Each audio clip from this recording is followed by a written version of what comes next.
सभी मसीही भाई बहनों को यीशु के नाम में शालोम, प्रेज द लॉर्ड, जय मसीह की। मेरे प्यारे भाई बहनों, हम अध्ययन कर रहे हैं प्रकाशित वाक्य का और एक छोटी सी प्रार्थना के साथ आज के अध्ययन को हम शुरू करेंगे। हालेलुया, धन्यवाद पिता परमेश्वर, धन्यवाद करते हैं आपके अद्भुत रीति वाले प्रेम के लिए जो आपने अपने इकलौते पुत्र को देकर हम सभी पर प्रकट किया। धन्यवाद करते महान पिता परमेश्वर आपके अनुग्रह, आपके महान प्रेम, आपकी तमाम आशीषों के लिए। धन्यवाद करते महान पिता परमेश्वर इस बाइबल अध्ययन कार्यक्रम के लिए जिससे हम आत्मिक रूप से आशीषित हो रहे हैं। होने दीजिए महान पिता परमेश्वर, आज के अध्ययन में पवित्र आत्मा हमारी अगुवाई करे, सहायता करे, सत्य के और भेद के वचन हम पर खोले ताकि हम उन पर चलने वाले हो सकें और आपके ग्रहण योग्य बनने पाए। पिता परमेश्वर, होने दीजिए महान पिता परमेश्वर सारी व्यवस्थाओं को, रिकॉर्डिंग किए जाने को, वचन को समझने और समझाए जाने को, हर एक बात को पिता परमेश्वर हम आपके धर्ममय और जोरावर हाथों में सौंपते हैं। आप हमारी मदद और अगुवाई कीजिए। सब कुछ आपके हाथों में सौंपते हैं, सारा आदर देते हैं, सारी महिमा देते हैं और इस प्रार्थना को यीशु के सामर्थ्य और मीठे नाम में मांगते हैं, आमीन। एक बार फिर से आप सभी का स्वागत है। हम अध्ययन कर रहे हैं प्रकाशित वाक्य का और अब समय है कि हम उसके 13वें अध्याय 10वें वचन से आगे का अध्ययन करें।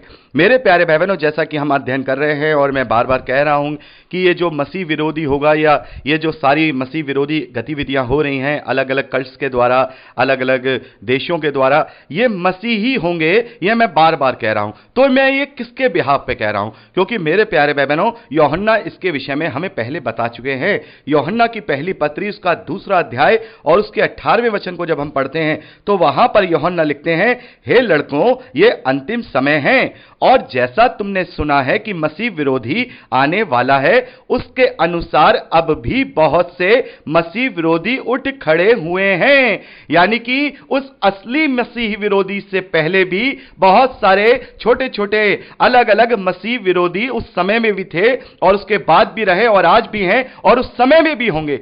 यानी कि उस मसीह विरोधी जो एक पुरुष होगा, जो पाप का पुरुष, जो विनाश का पुरुष है, वो जो आएगा उससे पहले भी मसीह विरोधी हैं और उससे पहले भी मसीह विरोधी होंगे। लेकिन वो उस मसीह विरोधी की तरह नहीं होंगे, लेकिन वो प्रभु का विरोध करने वाले होंगे। तो यहां देखिए आगे जो देखने वाली बात है, यहां पर 19वें वचन में यूहन्ना लिखते हैं, वे निकले तो हम ही में से हैं पर हम में के थे नहीं। तो यहां पर यूहन्ना क्या कह रहे हैं? ये मसीह विरोधी मसीहों में से ही निकले हैं, लेकिन वो हम में के नहीं थे। यानी कि उनकी शिक्षाएं हमारी जैसी नहीं थी। उनकी शिक्षाएं, वो अपने आप को कहते तो मसीह हैं, लेकिन उनकी शिक्षाएं विपरीत हैं, शैतान की भरमाई हुई शिक्षाएं हैं। तो इसका मतलब यह है कि जो मसीह विरोधी होते हैं वो मसीही में से निकलते हैं, क्योंकि अन्य जातियों को या गैर मसीहों को इस बात से क्या मतलब? उन्हें अपने ही कामों से फुर्सत नहीं है तो वो मसीह का विरोध क्या करेंगे? और वो मसीह का अगर विरोध भी करेंगे तो वो तो इनकार करने वाले हैं, तो वो तो पहले से ही मसीह विरोधी हैं। तो मसीह विरोधी का मतलब यह है कि झूठा मसीह, यानी कि अपने आप को वो कहे तो मसीह विश्वासी, लेकिन उसकी जो शिक्षाएं हैं वो मसीह की शिक्षाओं से विपरीत हो, तो वो व्यक्ति या वो संस्था या वो देश मसीह विरोधी कहलाया जाता है। तो यहां पर यह सिद्ध होता है कि जो अंत के दिनों में जो उस वक्त मसीह विरोधी, जो असली मसीह विरोधी है, उसका जब आना होगा, उससे पहले बहुत सारे छोटे छोटे मसीह विरोधी लोग जो होंगे, जो देश होंगे, वो सब मिलकर एक शक्ति बनेंगे ताकि वो महाशक्ति मिलकर के एक उस शक्ति को उभार सकें जो एक पुरुष है, जो पाप का पुरुष है, जो विनाश का पुत्र है, यानी कि जो असली एंटी क्राइस्ट है, जो एक मनुष्य है, उसको उभार सके। तो यहां पर हम अब प्रकाशित वाक्य उसके 13वें अध्याय 10वें वचन से आगे पढ़ेंगे। यहां लिखा है, जिसको कैद में पड़ना है वह कैद में पड़ेगा, जो तलवार से मारेगा अवश्य है कि वह तलवार से मारा जाएगा। पवित्र लोगों का धीरज और विश्वास इसी में है। तो मेरे प्यारे भाई बहनों, अभी हमने पहले वचन से लेकर 9वें वचन तक देखा कि 3.5 साल तक एक महाक्लेश का समय चलेगा जहां पर ये मसीह विरोधी शक्तियां, जो पवित्र लोग हैं, उन्हें सताएंगी। और हमने 7वें वचन में पढ़ा, उससे यह भी अधिकार दिया गया कि वे पवित्र लोगों से लड़े और उन पर जय पाए, यानी कि पवित्र लोग उनसे हारेंगे, उन्हें वो परेशान करेगा। तो उनके लिए ये जो 10वां वचन है उनके लिए दिया गया है एक धीरज को लेकर के, एक सांत्वना के रूप में, कि वो इस बात से वो उत्साहित हों कि जिसे कैद में पड़ना है वो कैद में पड़ेगा। यानी कि ये जो जितने भी तमाम मसीह विरोधी हैं या आने वाला जो मसीह विरोधी है, ये सब कैद में पड़ने वाले हैं और इन्हें कैद में पड़ना होगा। ये तलवार से मार रहे हैं और अवश्य है कि ये भी तलवार से मारे जाएंगे। जैसा कि हम अभी आगे पढ़ेंगे 19वें अध्याय में, जब प्रभु यीशु मसीह अपनी महिमा में इस धरती पर अपने द्वितीय आगमन के साथ लौटेंगे, और वहां लिखा है कि उसके मुंह से चोखी तलवार निकलती है जिनसे ये सबको मार देगा। यानी कि प्रभु यीशु मसीह अपनी उस चोखी तलवार से सबको नष्ट कर देगा जो उसके मुंह से निकलता है। तो उसी वजह से यहां लिखा हुआ है कि जो तलवार से मारेगा, यानी कि ये जो मसीह विरोधी हैं, जो अत्याचार कर रहे हैं, तुम पे जय पा गए हैं, तुम धीरज धरे रहो, अपने विश्वास में बने रहो।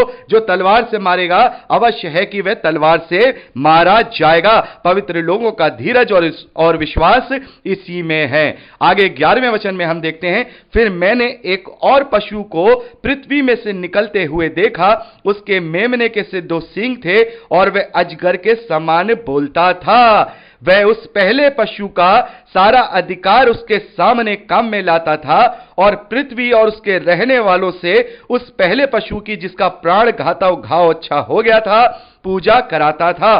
13वें वचन में लिखा है, वह बड़े बड़े चिन्ह दिखाता था, यहां तक कि मनुष्यों के सामने स्वर्ग से पृथ्वी पर आग बरसा देता था, उन चिन्हों के कारण जिन्हें उस पशु के सामने दिखाने का अधिकार उसे दिया गया था।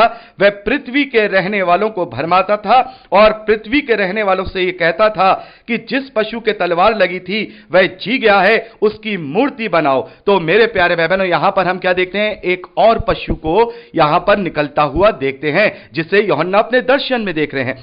और ये जो पशु है, ये पृथ्वी में से निकलता है, पृथ्वी में से निकलता है, और उसके मेमने के से 2 सींग है और वह अजगर के समान बोलता है। तो मेमने के 2 सींग यहां पर किस बात को इंडिकेट करते हैं? मेमना मेरे प्यारे भाई बहनों प्रभु यीशु मसीह को इंडिकेट करता है। तो इसका मतलब यह होगा कि ये जो 10 देश हैं और ये जो 7 कलीसियाएं हैं जो एक हो गई हैं, जिन्होंने 3.5 साल तक का मूवमेंट चलाया था, इनमें से ही एक प्रभावशाली व्यक्ति, एक पुरुष निकलेगा।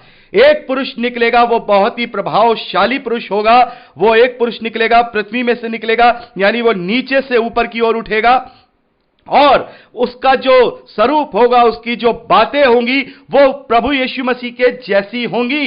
यानी कि वो अपने आप को ये इंडिकेट करेगा कि मैं मसीह हूं, मैं मसीह हूं, लेकिन वो असल में अंदर से भेड़िया होगा। यानी कि वो झूठा मसीह होगा, वो मसीह विरोधी होगा। यानी कि जो मसीह विरोधी होगा वो मसीह जैसा रूप धरेगा, वो मसीह जैसा रूप धरेगा। मेरे प्यारे भाई बहनों, शैतान हमेशा से ही परमेश्वर की बराबरी करता आया है, और उसने शुरू से ही अपने आप को परमेश्वर की बराबरी में लेकर के आया। वो अपना सिंहासन परमेश्वर के सिंहासन से ऊपर रखना चाहता है। वो चाहता है कि लोग उसकी आराधना करें, उसकी तरफ चलें, उसके भरमाने में चलें, उसकी आज्ञा का माने। और जैसे कि हम देखते हैं कि परमेश्वर के पुत्र को इस धरती पर हम देखते हैं प्रभु यीशु मसीह के रूप में, वैसे ही यहां पर भी शैतान ने भी अपने पुत्र को मसीह विरोधी के रूप में यहां भेजा है। मतलब उसको हम कहेंगे भेजा तो नहीं है, लेकिन उभारा है।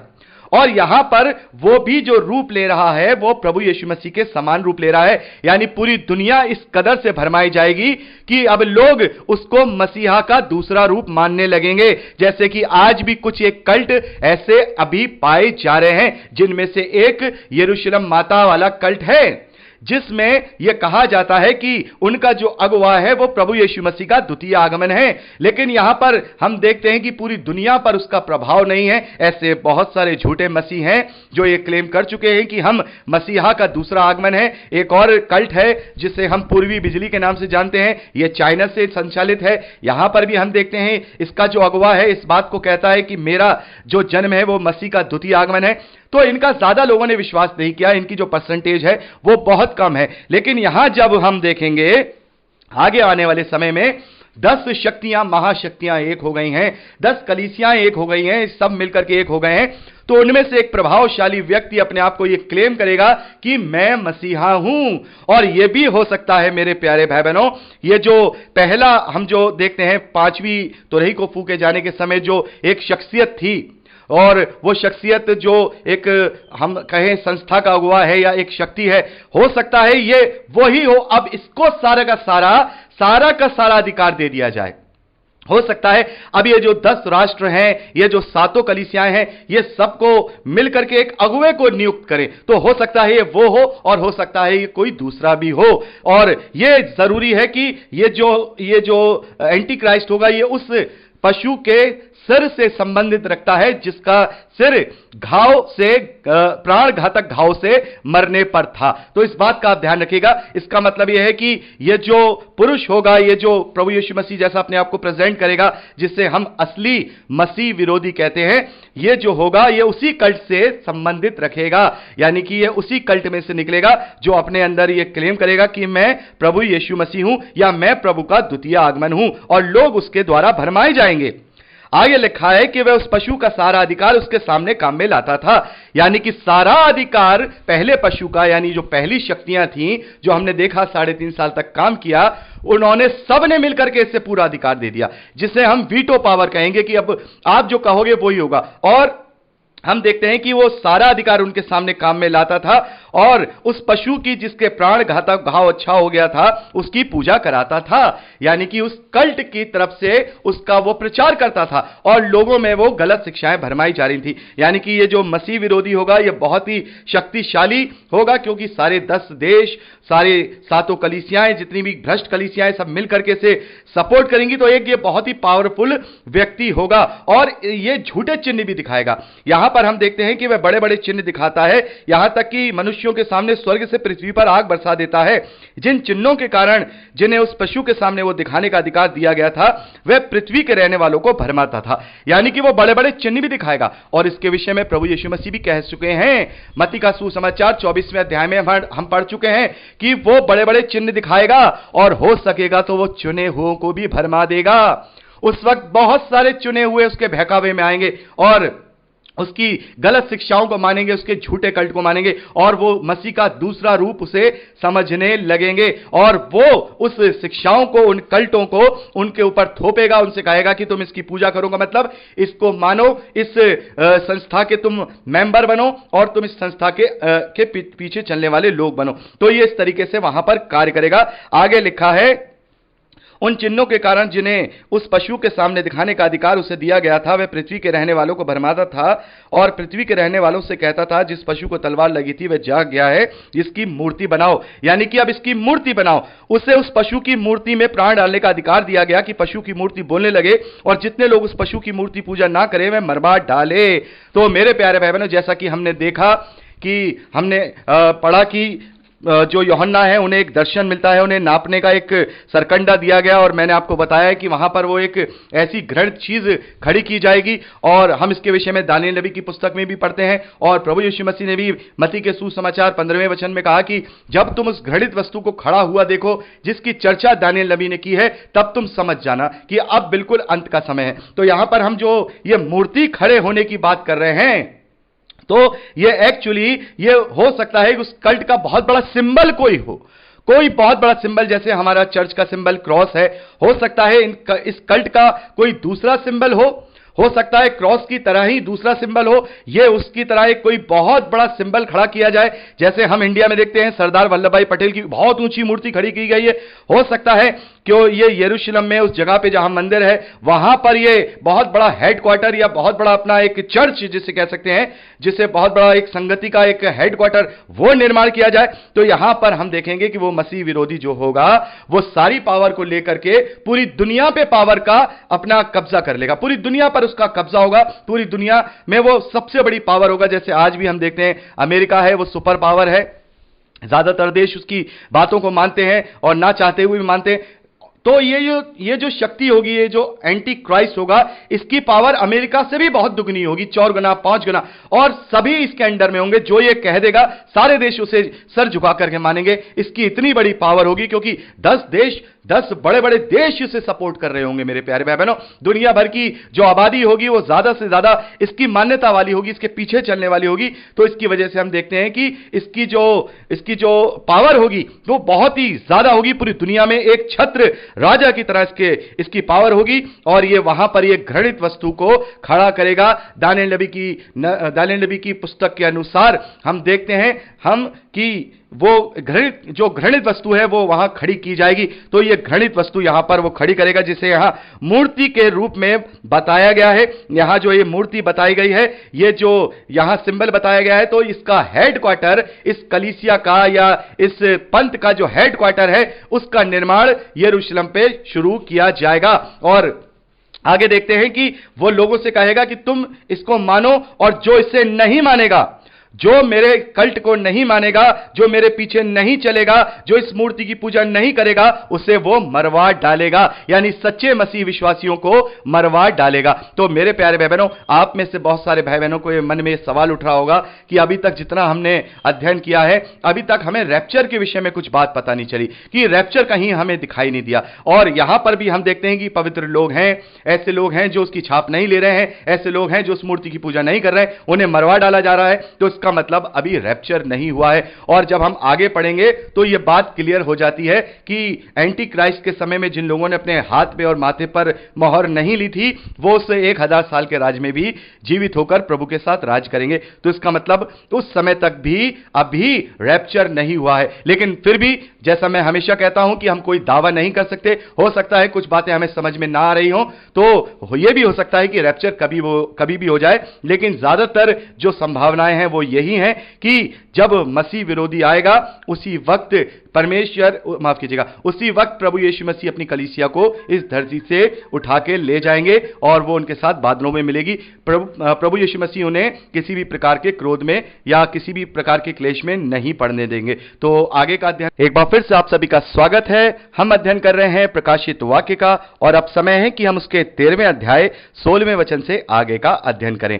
अब तक हमने जो अध्ययन किया उसमें हमने देखा, पहले वचन से लेकर 9वें वचन तक हमने एक पशु को देखा जो समुद्र में से निकला था, और हमने वहां ये जाना कि ये जो पशु है ये शैतान के वो अधिकारी होंगे, वो लोग होंगे, वो मसीह विरोधी होंगे जो 10 महाशक्ति राष्ट्रों के रूप में और 7 भ्रष्ट कलीसियाओं के रूप में होंगे, जो एक साथ मिलकर मसीह विरोधी मूवमेंट चलाएंगे और मसीह विरोधी प्रचार करेंगे। ये 3.5 साल तक चलेगा। और उसके बाद हम जब दूसरे पशु को देखते हैं जो पृथ्वी में से निकलता है और उसके मेमने जैसे 2 सींग हैं, वो अजगर के समान बोलता है, तो ये असली एंटी क्राइस्ट होगा, जो एक पुरुष होगा, जो एक मनुष्य होगा, जो सिंगुलर मनुष्य होगा। अभी तक जितने भी हमने मूवमेंट देखे वो कोई एक मनुष्य नहीं है, वो अलग अलग संस्थाएं, अलग अलग शक्तियां, अलग अलग पावर्स, अलग अलग छोटे छोटे लोग जो मसीह का विरोध कर रहे थे वो थे। लेकिन जो असली पाप का पुरुष और विनाश का पुत्र, जिसे असली मसीह विरोधी के विषय में हम जानते हैं, जिसे हम इंग्लिश में एंटी क्राइस्ट कहते हैं,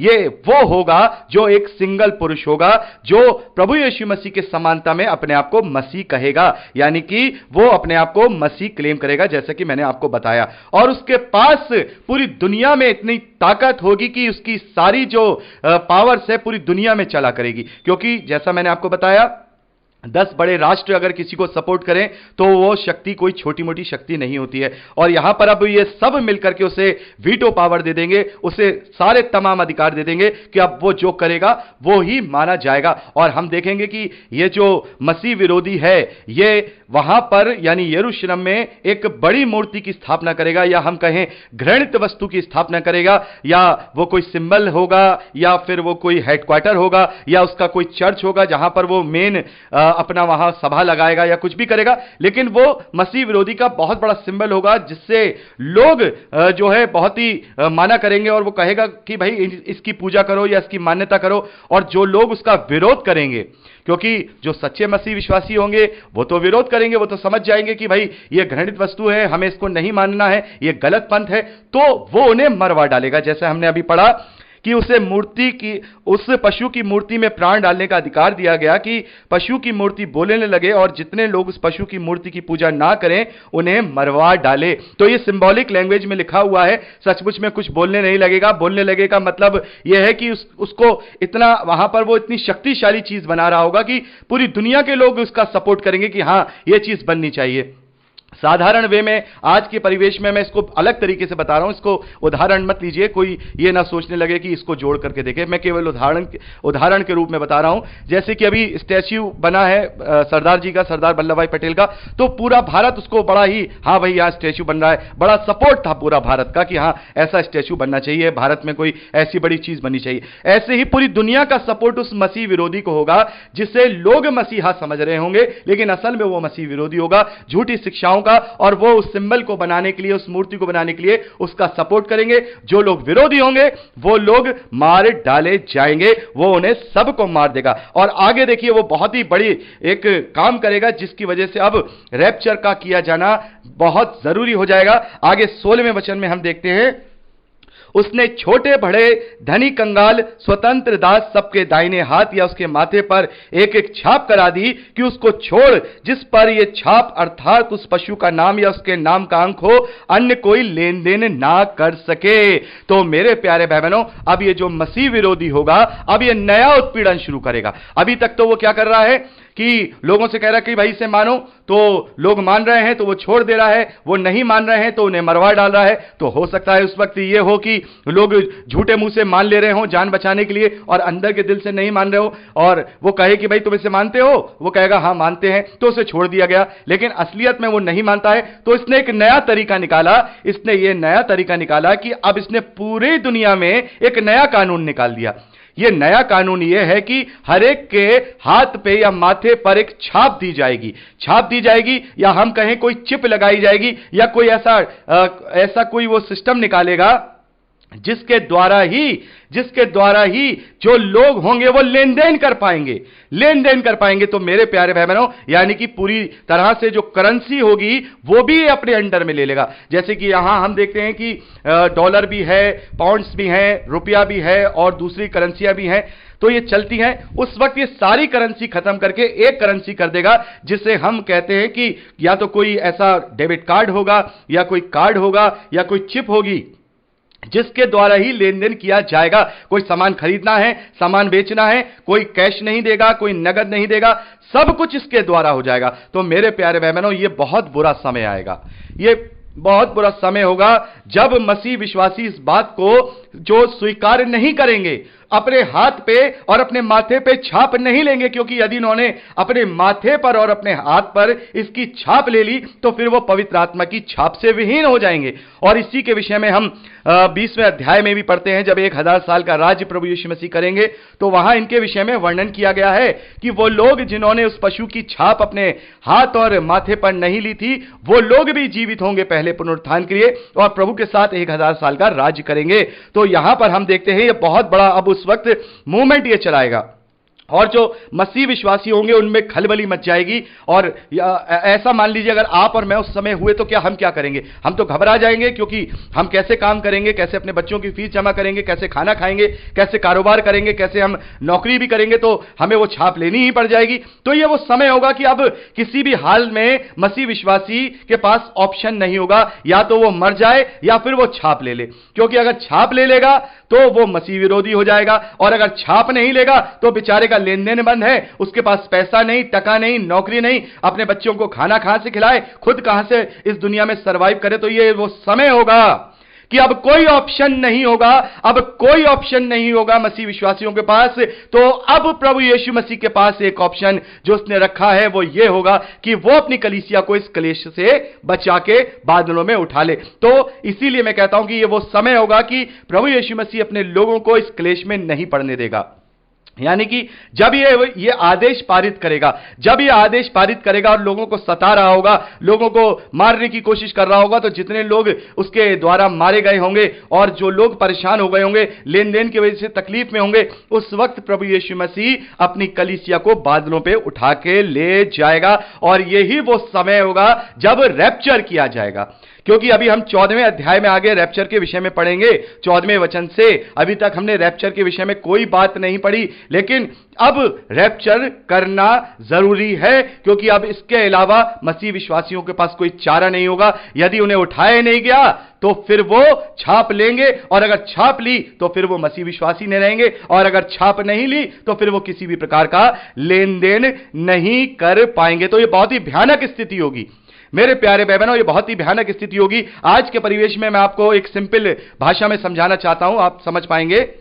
अगर मान लीजिए कल गवर्नमेंट ये ऐलान कर दे कि भाई जो लोग तिरुपति बालाजी मंदिर पे जाकर के माथा टेकेंगे और उनको वो चिप दिया जाएगा और वो चिप उनके हाथों में लगा जाएगा, वो इस दुनिया पूरे भारत में काम कर सकते होंगे, व्यापार कर सकते होंगे, नौकरी कर सकते होंगे, तो आप क्या करेंगे उस वक्त? आप क्या करेंगे? उस वक्त आप परेशान हो जाएंगे। अगर आप वहां जाके माथा टेकेंगे तो आपके माथे पे उसकी छाप लग जाएगी। तो ये मैं उदाहरण दे रहा हूं, आप ऐसा मत सोचिए कि मैं ऐसा कुछ होने जा रहा है। हम परमेश्वर का धन्यवाद है, अभी इंडिया में ऐसा कुछ भी नहीं होने जा रहा है, ना ही होने की कोई संभावना है, क्योंकि हम सेकुलर देश में रहते हैं। मैं केवल एक उदाहरण के तौर पे आप लोगों को समझा रहा हूं कि उस वक्त यह माहौल होगा। तो यह उस समय होगा जब वो अपनी छाप, अपने नाम की और अपने अंक की छाप उस वक्त लोगों के माथे पर और दाहिने हाथ पर लगाएगा, और जो कोई लगवाएगा तो वो लेन देन कर पाएगा, नौकरी कर पाएगा, और जो नहीं लगवाएगा वो मार डाला जाएगा, या फिर वो भूखा रहेगा, तो या फिर वो नौकरी वोकरी कुछ नहीं कर पाएगा। तो ये बहुत ही भयानक समय होगा। आगे 18वें वचन में लिखा है, ज्ञान इसी में है कि जिसे बुद्धि हो वो इस पशु का अंक जोड़ ले, क्योंकि वह मनुष्य का अंक है और उसका अंक 666 है। तो यहां पर उसका एक सिंबॉलिक तरीके से एक अंक भी यूहन्ना को बताया गया है। उस मसीह विरोधी का जो अंक होगा वो 666 यानी कि 666 होगा।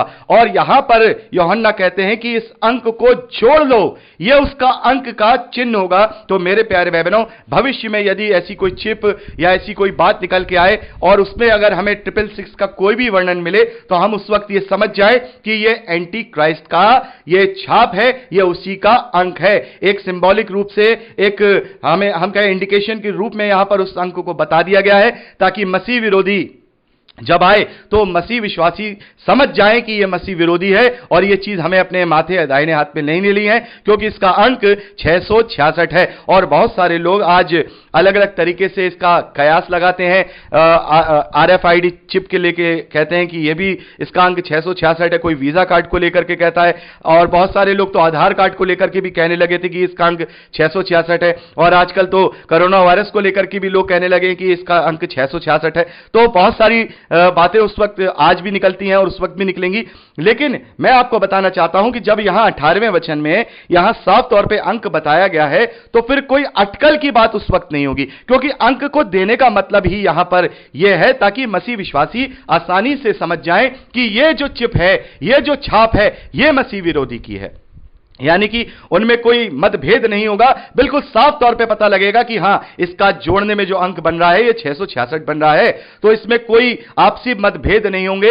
अगर मतभेद होते तो यहां पर यह बात नहीं बताई जाती, क्योंकि यूहन्ना इस बात को यहां लिख रहे हैं कि बुद्धि उसी में है जो इस पशु का अंक जोड़ ले, क्योंकि वह मनुष्य का अंक उसका अंक 666 है, यानी कि 666 है। तो मेरे प्यारे भाई बहनों, यहां पर हमने मसीह विरोधी का वर्णन देखा, और ये वो समय होगा जब बिल्कुल अंत का दिन खत्म हो जाएगा।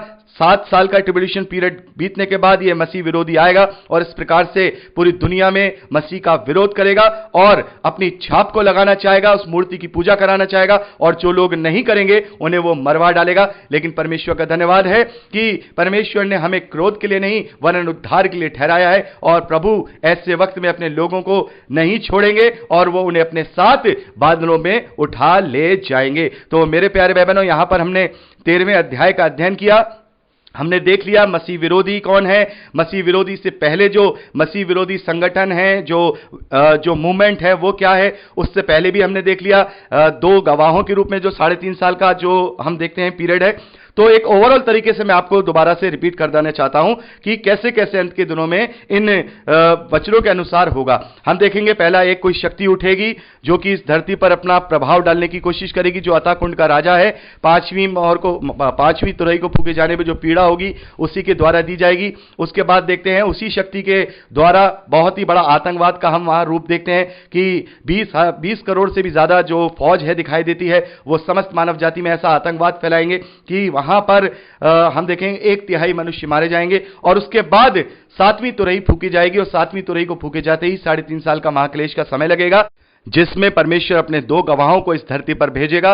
वो 3.5 साल तक भविष्यवाणियां करेंगे, और साथ ही जो मसीह विरोधी शक्ति होगी, जो अतः कुंड का राजा होगा, वो उनका विरोध करेगा, उन पर जय पाकर के उन्हें मार देगा, और पूरी दुनिया के देखते देखते ही वो जिंदा हो जाएंगे, बादलों में उठाए जाएंगे, और एक बार फिर से सब परमेश्वर की महिमा करेंगे। और इस प्रकार से उस शक्ति को बहुत बड़ा झटका पड़ेगा। और फिर उसके बाद हम देखेंगे अगला जो 3.5 साल का पीरियड है, वहां पर हम देखते हैं कि 10 बड़े बड़े राष्ट्र एक हो जाएंगे, 10 बड़े राष्ट्र मिलकर के उन भ्रष्ट कलीसियाओं को सपोर्ट करेंगे, उस कलीसिया को भी सपोर्ट करेंगे जिसने उन 2 गवाहों को मारा था, और उन्हें सपोर्ट करके एक बड़ा मूवमेंट चलाएंगे 3.5 साल तक पूरी दुनिया में गलत झूठी शिक्षाओं का वहां पर प्रचार करेंगे, और उनमें से ही एक बहुत बड़ा शक्ति के रूप में एक मनुष्य उत्पन्न होगा जो मसीह विरोधी होगा, जो अपने आप को मसीह कहेगा, और उसके पास पूरी पावर होगी उन 7 संस्थाओं की, उन 10 देशों की, पूरी दुनिया की सारी पावर उसके पास होगी, और एक वो बहुत बड़ा कोई चिन्ह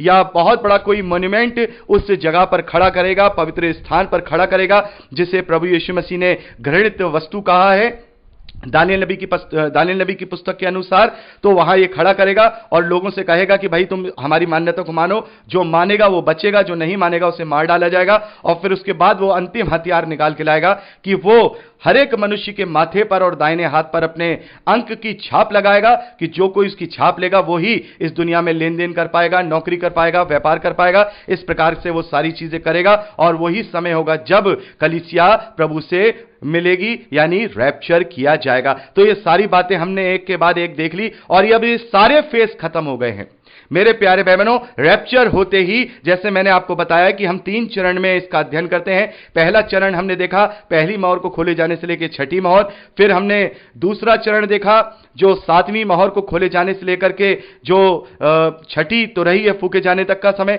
और जो आखिरी चरण या आखिरी फेस हमने देखा 7वीं मोहर को फूके जाने के बाद का, जो कि ये मसीह विरोधी का जो समय है, या हम कहें 6ठी मोहर को फूके जाने के बाद का वो भी ट्रिब्यूलेशन पीरियड हम इसमें ही काउंट करेंगे। ये 7 साल का ट्रिब्यूलेशन पीरियड, महाक्लेश का समय, और उसके बाद ये एंटी क्राइस्ट, और फिर ये रैप्चर। और रैप्चर होते ही मेरे प्यारे भाई बहनों, रैप्चर होते ही तो सब कुछ अब खत्म, यानी कि अनुग्रह उठा लिया गया, मसीह की कलीसिया उठा ली गई। अब तो केवल इस धरती पर क्रोध और केवल क्रोध ही बाकी रहेगा, जिसके विषय में अभी हम आगे 16वें अध्याय में पढ़ेंगे। परमेश्वर के अंतिम 7 प्रकोप के कटोरों के विषय में हम देखेंगे, इस धरती पर डाले जाएंगे। बहुत सारी बातें हैं, कैसे उस एंटी क्राइस्ट का जो साम्राज्य है वो खत्म होगा, नेस्तनाबूत होगा। कैसे हम देखेंगे कि जो रैप्चर के विषय में भी यहां पर बताया गया है, और उस समय क्या क्या चीजें होंगी। बहुत कुछ ऐसी हैं जो बहुत ही दिलचस्प चीजें हम देखेंगे अभी 14वें अध्याय, 13वें अध्याय, और माफ कीजिएगा 14वें अध्याय, 15वें अध्याय में। और उसके बाद 7 कटोरों का जो वर्णन है वो बहुत ही दिलचस्प है कि वो कैसे कैसे प्रकोप परमेश्वर के द्वारा वहां डाले जाएंगे, कैसे मसीह विरोधी का साम्राज्य खत्म होगा और कैसे उसका साम्राज्य गिरा दिया जाएगा। 17वें अध्याय के अनुसार बड़ी वेश्या का हम वर्णन देखते हैं, बेबीलोन का पतन, कैसे उसका पूरा उस देश का, उस साम्राज्य का पतन होगा। यीशु मसीह का द्वितीय आगमन फिर हम देखेंगे। तो मेरे प्यारे भाई बहनों, जैसा कि मैं आपको पहले भी बता चुका हूं कि रैप्चर और द्वितीय आगमन ये दोनों अलग अलग घटनाएं हैं। तो इस समय तो रैप्चर किया जाएगा, और इसके बाद जब प्रकोप के कटोरे पूरे डाल दिए जाएंगे इस धरती पर, तब प्रभु यीशु मसीह महिमा में इस धरती पर अपने द्वितीय आगमन के साथ, अपने पूरे लोगों के साथ इस धरती पर आएंगे, और उसके मुंह से जो चोखी तलवार निकलेगी वो उन सभी मसीह विरोधियों को नष्ट और खत्म कर देगी। तो हमने यहां पर पूरा 13वां अध्याय का अध्ययन कर लिया, और अब हम परसों 14वें अध्याय से आगे का अध्ययन करेंगे। प्रभु आप सबको बहुत आयत की आशीष दे, अपने वचन में प्रबल करे, यीशु के सामर्थी नाम में आमीन। Praise the Lord.